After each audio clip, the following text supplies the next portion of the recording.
Hello everybody. सो ड्रामे की starting में देखते हैं हमारे फीमेल लीड को, जिसका नाम है फ़ोन, जो कि एक खूबसूरत से जंगल में होती है और रोज़ को देख रही होती है। तभी उसे आवाज़ आती है किसी की रोने की। वो देखती है तो वहाँ पर एक औरत होती है। वो उसे पूछती है कि वो रो क्यों रही है। फ़ोन की आवाज़ सुनकर वो औरत मुड़ती है और मुड़ने पे देखते हैं तो वो नॉर्मल दिख रही होती है, लेकिन थोड़ी देर बाद वो भूत जैसे दिखने लगती है, जिससे फ़ोन डरती है और जोर से चिल्लाती है कि वो उसके पास ना आए। उसी वक्त फ़ोन की आंखें खुल जाती है, क्योंकि उसकी जो आंट है जे, या कह सकते हैं कि उसकी सौतेली मॉम, वो उसके ऊपर पानी फेंक देती है, ये कहते हुए कि वो अपने सपनों में काफी ज्यादा चिल्ला रही थी और वैसे भी अभी वो सो क्यों रही है, वो उठ के काम करे। तो फोन उठकर सारे काम फटाफट से करने लगती है और तभी जब वो कपड़े धो रही होती है तो उसकी जो स्टेप मॉम है वो और ज्यादा कपड़े ले आती है, जिस बारे में फोन उससे क्वेश्चन करती है। ये देखते हुए ही उसकी आंट उसे धमकाने लगती है, ये कहते हुए कि अभी वही है जो उसे खाने पीने को दे रही है और सर छुपाने के लिए छत दे रही है, और उसे कहती है कि उसे तो मालूम ही होगा कि अगर उन्होंने उसके डैड को एक भी शब्द उसके बारे में कह दिया तो उसके डैड उसे घर से बाहर निकाल देंगे, तो अच्छा होगा कि वो मुंह बंद करे और अपना काम करे। फिर देखते हैं पैन को, जो कि उसकी स्टेप मॉम जे के लिए काम करता है, लेकिन वो फोन का भी अच्छा खासा दोस्त बन गया है और वो उसे कहता है कि जो उसकी स्टेप मॉम जे है वो उसके ऊपर कुछ ज्यादा ही जुल्म करती है, और स्पेशली जब उसके डैड यहाँ टाउन में ना हो। फोन कहती है कि वो कर भी क्या सकती है, क्योंकि वो उसके घर में रह रही है। पैन कहता है तो क्या हो गया, सारा पैसा तो उसके डैडी देते हैं, और उसे कहता है कि अगर वो उसकी जगह पे होता तो कब तक घर छोड़ के भाग चुका होता।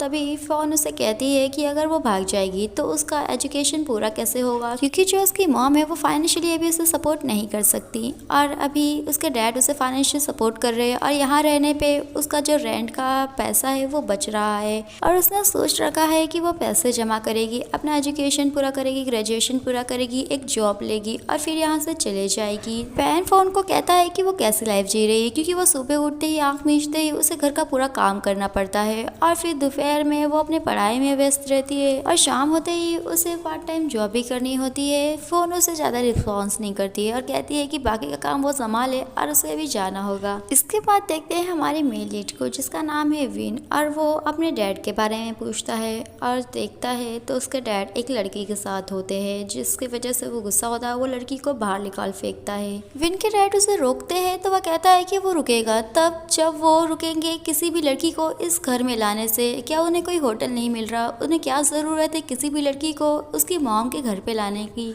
विन के डैड कहते हैं कि ये घर उनका भी है। विन कहता है कि उसकी मॉम ने उसे बहुत पहले बताया था कि उसके डैड खुद यहाँ पर उनके घर में रहने आए थे, क्योंकि उसके डैड का जो घर था वो छोटा था। ये सुनते ही विन के डैड को उसके ऊपर गुस्सा आता है, वो उसे एक स्लैप कर देते हैं। तभी उसकी जो आंट रिन है वो उसे बचाने के लिए आती है। नेक्स्ट दिन में विन के अंकल चाया विन के पास आते हैं और कहते हैं कि उन्होंने सुना कि वो वापस आ गया है, और अभी तो उसे इंग्लैंड जाए कुछ ही दिन हुए थे। विन कहता है कि वो वापस आ गया है क्योंकि उसे और आगे नहीं पढ़ना है। उसके अंकल कहते हैं कि उन लोगों ने सब कुछ पहले से ही पेमेंट कर दिया है, क्या उसे मालूम है कि मास्टर की डिग्री के लिए कितने पैसे लगे हैं। तो विन उन्हें कहता है कि उसका जितना भी शेयर है उसमें से वो जितना भी पैसा है ले सकते हैं। तो उसके अंकल कहते हैं कि वो पैसे की बात नहीं करेगी, क्योंकि वो सारा पैसा उसका ही है, लेकिन वो उसके फ्यूचर के लिए वरीड है। तभी उसकी आंट ट्रीन आती है और कहती है कि उसके डैड से उन्होंने बात करी है, और जैसे ही वो शांत होगी तो उससे बात करने आएंगे। विन अपनी आंट को सॉरी कहता है, क्योंकि उसकी वजह से उन लोगों को परेशानी हो रही है। उसकी आंट कहती है कि उसे ये सब करने की जरूरत नहीं, वो वापस आया है, उन्हें बहुत ज्यादा खुशी हो रही है, क्योंकि उन्होंने हमेशा ही उसे अपना सन माना है। तभी उसके अंकल उसे रेस्ट करने के लिए कहते हैं। विन उन्हें सॉरी कहता है क्योंकि उसके डैड शांत हुए हैं, वो नहीं, और वहाँ से चले जाता है। फिर विन अपनी कार चला रहा होता है और सिग्नल पे वेट कर रहा होता है, लेकिन वहीं पर फोन जो है वो आती है रोड क्रॉस करने, तो सिग्नल ग्रीन हो जाता है, लेकिन वो उसे हॉर्न का आवाज देता है और वहां से जाने के लिए कहता है,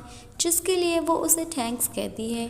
ये देखकर विन अपने लॉकेट में अपनी मॉम की जो तस्वीर है उसे देखता है, और फिर फ्लैशबैक में दिखाया जाता है कि उसकी जो मॉम है और उसका डैड दोनों ही झगड़ा कर रहे होते हैं, क्योंकि उसके जो डैड है वो उसकी मॉम के ऊपर चीट कर रहे होते हैं, और इस बात का उन्हें जरा भी पछतावा भी नहीं होता है। लेकिन यहाँ पर गौर करने वाली बात यह है कि जो उसकी मॉम है उसकी शक्ल वही औरत से मिलती है जो कि फोन के सपने में आई थी। तो विन एक क्लब में होता है जहाँ पर जो हमारी फोन है वो वेट्रेस का काम कर रही होती है, और वहाँ पर एक शख्स उसे परेशान कर रहा होता है, ये कहते हुए कि उसने उसका फ़ोन नंबर काफ़ी बार मांगा है लेकिन वो नहीं दे रही। तभी विन ये सब होते हुए देखता है और उसे बचाते हुए फोन को जाके कहता है कि उसने कहा था कि वो उसके लिए बिल लेके आए, वो कहाँ है और अभी क्यों नहीं लेके आई। अब वो उसे अपने तरफ कर लेता है। तो वो जो गुंडे टाइप का शख्स है वो विन को भूल देने लगता है। विन भी उसे भिड़ जाता है, लेकिन जो वो शख्स है वो शांत हो जाता है ये सुनते ही कि जो पुलिस है वो क्लब के सामने है। फिर फोन विन को थैंक यू कहती है क्योंकि उसने उसे बचाया है। नेक्स्ट मोमेंट में देखते हैं कि विन घर जा रहा होता है, लेकिन वहीं पर वो वापस से सारे गुंडे वाले लोग आ जाते हैं और इस बार उसे खूब कूटते हैं। उसी वक्त वहाँ पर फोन और पैन आते हैं जो कि ये सब देख लेते हैं और चिल्लाते हुए सिक्योरिटी को बुलाते हैं। ये सुनते ही वो लोग वहाँ से भाग जाते हैं।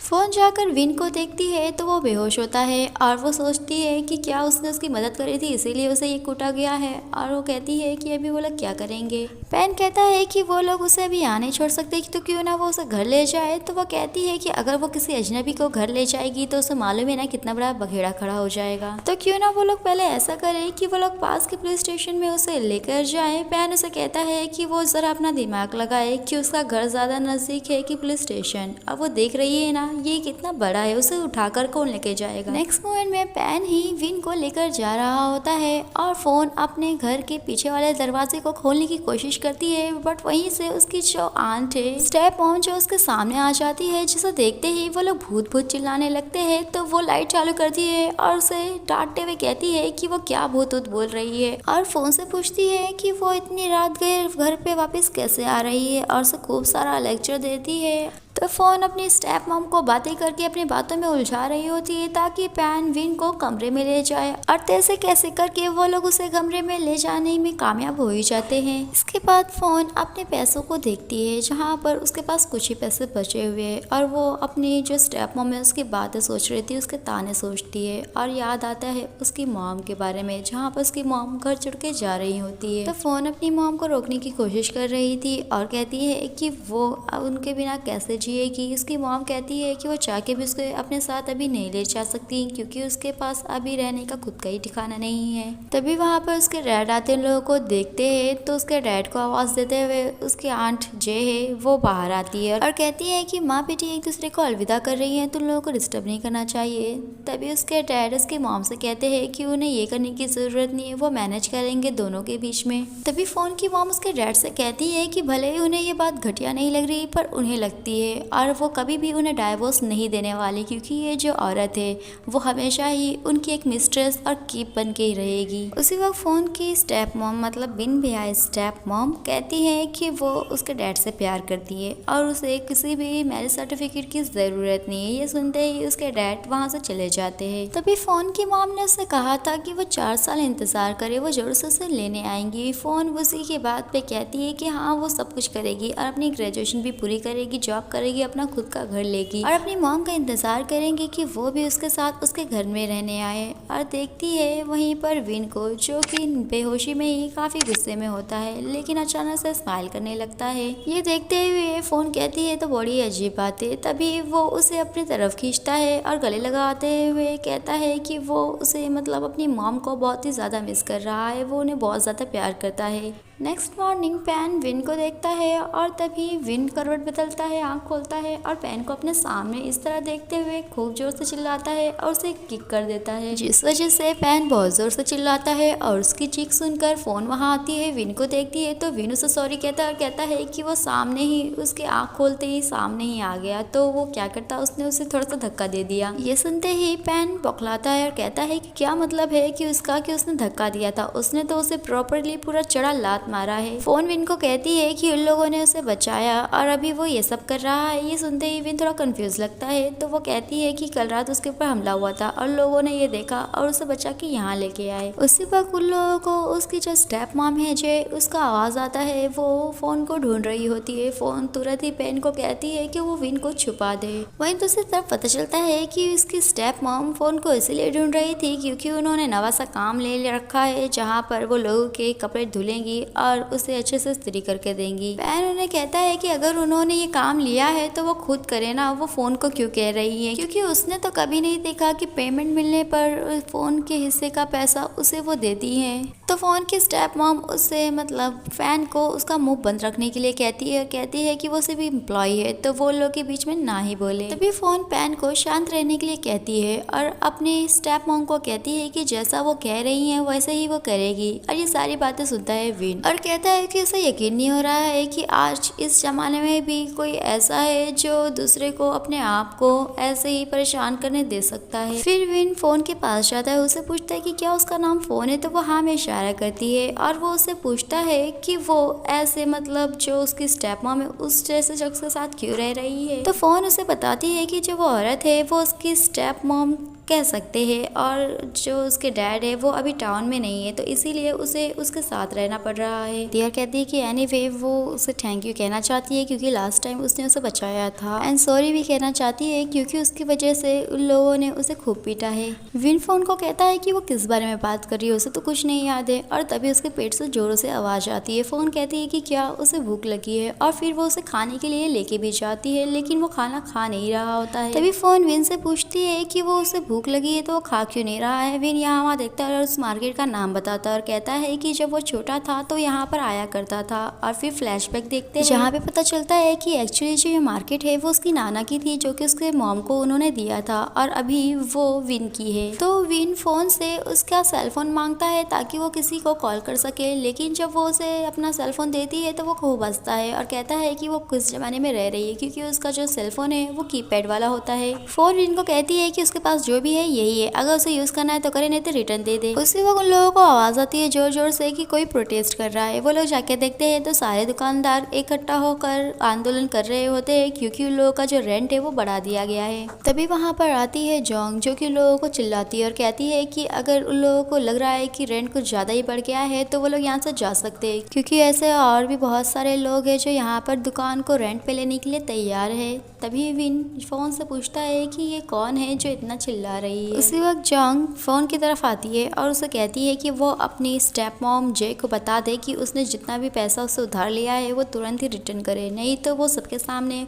उसे जलील करेगी। फोन कहती है कि ठीक है वो जरूर से बता देगी और विन को वहाँ से चलने के लिए कहती है। वहीं पर जोंग सोच रही होती है कि उसने उस लड़के को तो कहीं मतलब विन को कहीं ना कहीं देखा है। फिर विन फोन से पूछ रहा होता है कि क्या हमेशा ही इस मार्केट में ऐसे आंदोलन होते रहते हैं, तो वो कहती है कि नहीं, ये तो सिर्फ इसीलिए क्योंकि यहाँ का रेंट अभी बढ़ गया है। तभी विन फोन को रोकता है और उसे बताता है कि उसका नाम चा विन है। उसी वक्त वहाँ पर आती है डियर, जिसे विन ने कॉल किया है। बेसिकली ये वो कैरेक्टर है जहाँ पर वो हमारे मेल लीड की फ्रेंड होके भी ऐसा एक्ट करेगी जैसे कि वो उसकी गर्लफ्रेंड है और हमारे फीमेल लीड के ऊपर जबरदस्ती का चिढ़ती है, तो यहाँ पर भी वही हो रहा होता है। लेकिन हमारा मेल लीड विन फोन को थैंक यू कहता है और कहता है कि वो उसे वापस जरूर मिलेगा।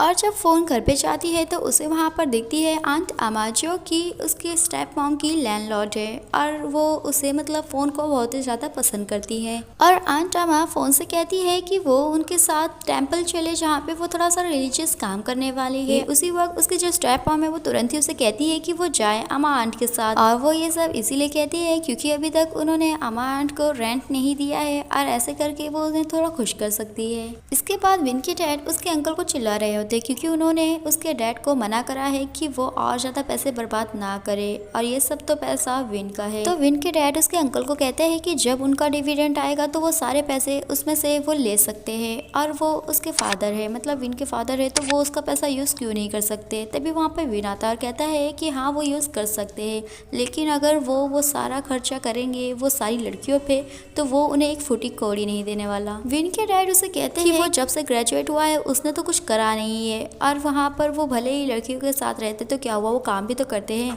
विन कहता है कि कौन सा काम, सिर्फ ऑफिस में आना और जाना काम नहीं होता है, जो भी काम है वो तो सब उसके अंकल संभालते हैं। दूसरी तरफ देखते हैं फोन को, जो कि बड़ी ही हैरान और परेशान होती है क्योंकि वो आंट अमा के साथ गई तो है बट उसे वहाँ पता चला है कि वो लोग जो काम करने वाले हैं वो ये है कि जितने भी मुर्दे हैं उन लोगों को वो लोग साफ करेंगे और वो जो सीमेंट्री उसे साफ करा जाएगा। अब वो आंट अमा से कहती है कि उन्होंने ये बात उसे पहले क्यों नहीं बताई, तो वो उसे बोलती हैं कि उन्हें मालूम है कि उसे काफी ज्यादा ही डर लगता है भूतों से, और अगर वो पहले बताती तो क्या वो आती। और आंट अम्मा उसे कहती है कि ये काम करने से उसे पुण्य ही मिलेगा, क्योंकि यहाँ पर जितने भी मुर्दे हैं उन लोगों के रिलेटिव नहीं, वो लोग लवारिस हैं। नेक्स्ट सीन में देखते हैं कि वहाँ पर खुदाई करके 2-3 मुर्दों की कॉफिन निकाला जाता है और उन लोगों को वो लोग साफ कर रहे होते हैं। तभी फोन देखती है कि लोग वापस से जा रहे हैं किसी और मुर्दे को कॉफिन से निकालने के लिए, और वो आंट अम्मा को लेकर अपने साथ उन लोगों के पीछे चल देती है। और जब वो लोग उस जगह पे पहुंचते हैं तो अम्मा आंट बहुत ही ज्यादा हैरान होती है, क्योंकि वो जो जगह है वो टाकिन ट्री के नीचे है, और कहा जाता है कि टाकिन ट्री के नीचे किसी को दफनाया जाए तो उसकी जो रूह है, स्पिरिट है, वो बहुत ही ज्यादा डरावनी होती है। लेकिन फिर भी वो लोग उस जगह को खोदते हैं और देखते हैं तो उस मुर्दे के लिए कॉफिन भी नहीं होती है। तो उसमें से जो लोगों का मास्टर है वो कहता है कि वो लोग पहले कॉफिन लेके आए ताकि इसे उसमें डाला जाए, और उससे सभी लोग चले जाते हैं। फोन वहीं पर रुके रहती है और वो देखती है उस मुर्दे को,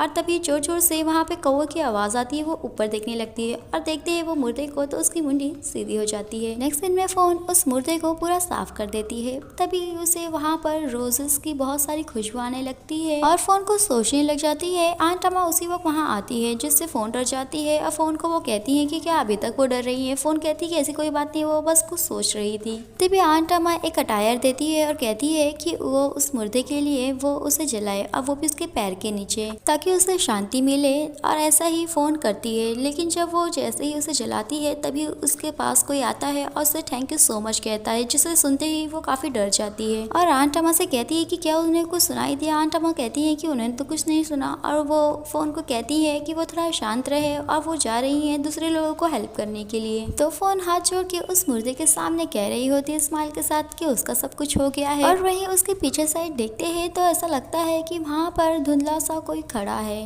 और इसी के साथ ये पार्ट यहीं पर फिनिश होता है। और ये पार्ट आपको कैसा लगा और इसका नेक्स्ट पार्ट में लाओ या नहीं, ये कमेंट करके ज़रूर बताना। और वीडियो अच्छी लगी हो तो वीडियो को लाइक करना, और न्यू आए हैं चैनल पे तो चैनल को सब्सक्राइब करना बिल्कुल ना भूलना। और आगे जाने के लिए stay tunes. Thanks for watching.